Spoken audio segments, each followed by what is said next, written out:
Hello folks, welcome to my channel. Today we are going to talk about a really interesting topic about Lumix and something that is missing in the Lumix lineup, and that is an entry-level Lumix camera. As you know, if you have been following this channel for a long time, I'm not affiliated with Lumix at all. I have never worked with Lumix. I wish, and I hope I will get to work with them at some point.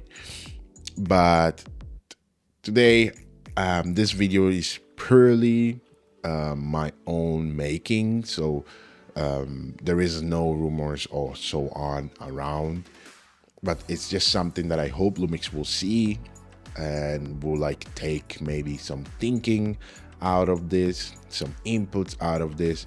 I'm not an engineer, so I have no clue if these are actually things that could make a budget camera out of whatever I'm gonna say today in this video.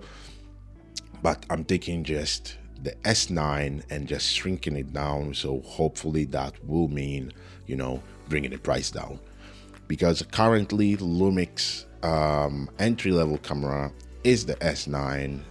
You want it or not, it is the S9 when we're talking about the S lineup cameras with the PDAF system into it, because if not, then there is the S5, but it is still contrast based, so I wouldn't really consider it into this equation, because I'm talking about beginner level cameras and people, so to get into the ecosystem of Lumix, so complete beginners.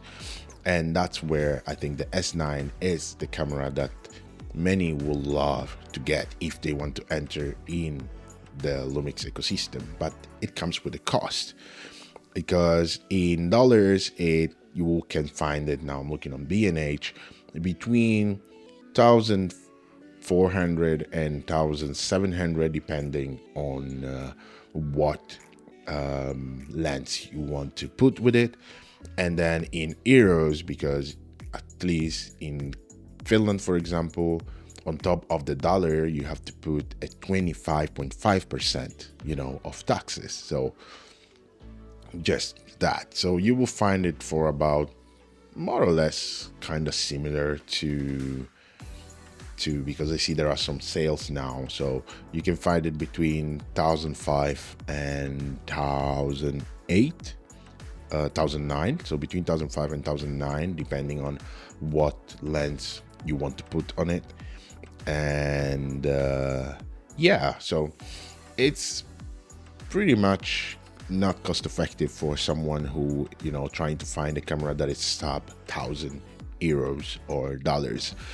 So that's where then I have some suggestions, right? So the first suggestion is, of course, the price. So the price will have to be around, let's say, between the 700 and 700, yeah, and the $900 or euros mark. So that will mean that they will still use the S9 body, for example. And what they will do is maybe like stripping down the menu, right? To make the menu easier to use. Like you can get rid of the ProRes stuff, you can get rid of the frame IO stuff, you can get rid of the flash and all of that. Just shrink it down the menu to the simplest that they can do, and just put there only the most important things for the creators that are just starting to get into the game, but still keep all kind of a cool exposure tools that they have, because this will be an entry-level camera for creators, for then from there get into the pro lineup of cameras. So that will be kind of a learning curve camera for this entry-level people to then just upgrade, the S5IIX to the S5II still. So to still keep like the exposure tools and stuff like that, like waveforms, luminance spot, and things like that. And then maybe to keep still the real-time LUT, for example, function, because it's really, really neat. I'm using it currently so that I would just put the video into my computer, start editing, and not worrying about color grading because I'm already filming in Vlog and already slapping my creative life on it. So that is really cool. Same sensor as the S5 Mark II and the S5 Mark IIX, so that they can still have, you know, the new phase or the hybrid phase detect autofocus and not have a contrast, because I think that's really, really important from now on for Lumix to keep the autofocus on the new hybrid phase detect autofocus, because it's good. It's really, really good. Like for sit down like this, for vlogging, it's amazing. It might not be Sony level or Canon with the AI chip level, but it is there. It's good. And of course, I'm not going to sit here and say it's better than others or so on. It's good. Okay. For a 2-year-old system, I think Lumix is just crushing it with that. What recording frames and such of things it should have, you know, I think they should still keep the 6K 3x2 open gate, because creators are just gonna love it. Beginners are just gonna learn and love it in the way that when they pass to other manufacturers, they're like, shit, I'm missing this so much. Because I think people who haven't used it cannot really understand how cool is to be able to use the whole sensor readout.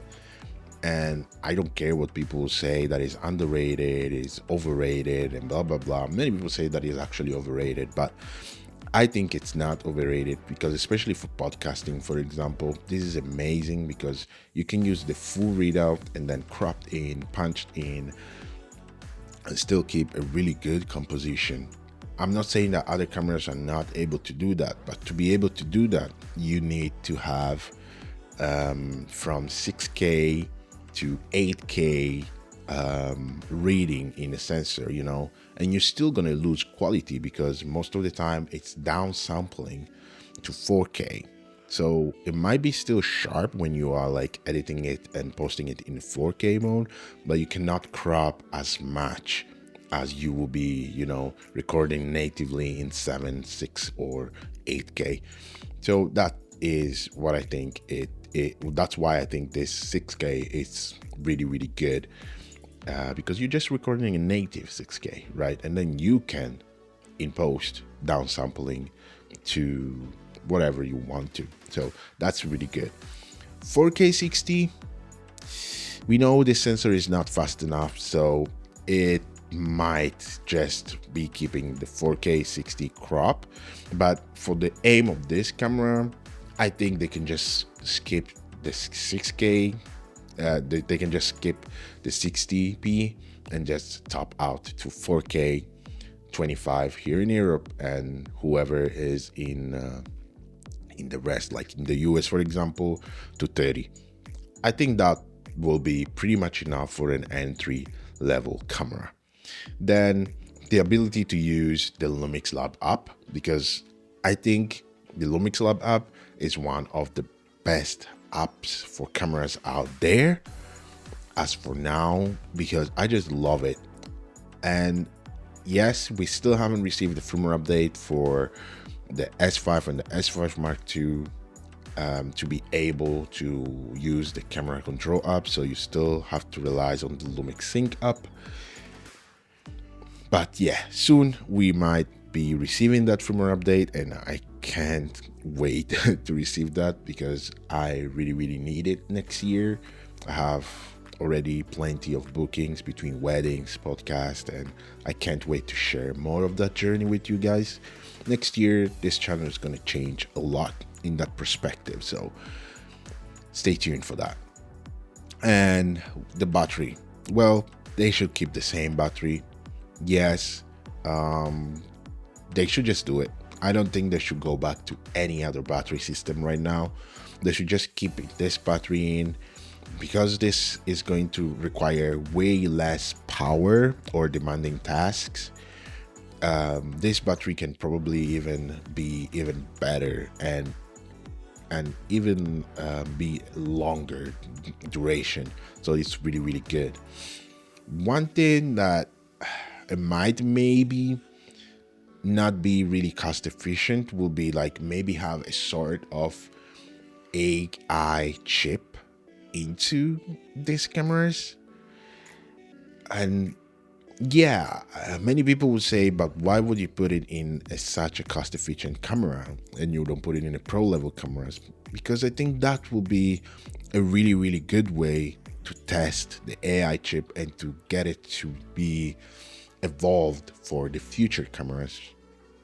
But maybe they don't need it, but it will be a cool thing to do, because AI chips needs learning, and it's a really good way to kind of track the cameras, how they are working, and improve in their own camera systems. And last but not least, I haven't talked about this yet, is IBIS.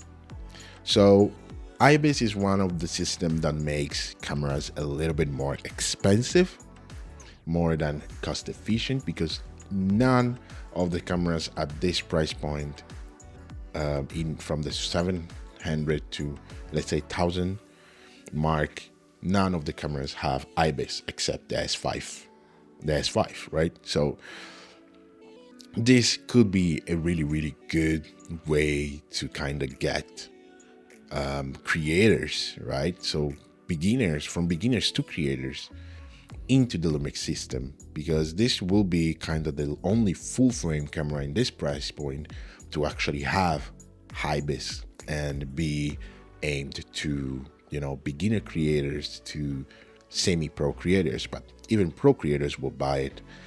Will it maybe cannibalize the S9? Maybe, but the S9 will still have all of this kind of, you know, the anamorphic squeeze and all of this sweet spot of things. And yeah, so this video was purely to bring some conversation and hear what you guys think about an entry-level camera from Lumix. What would you wish to see if Lumix will create an entry-level camera, right? So let's have a chat down below. Thank you for watching. Take good care of yourself. This video might come before or probably after Christmas. So in any case, Merry Christmas to you. If you don't have Christmas, enjoy your holidays, and I'm gonna see you in the next one, and take good care of yourself.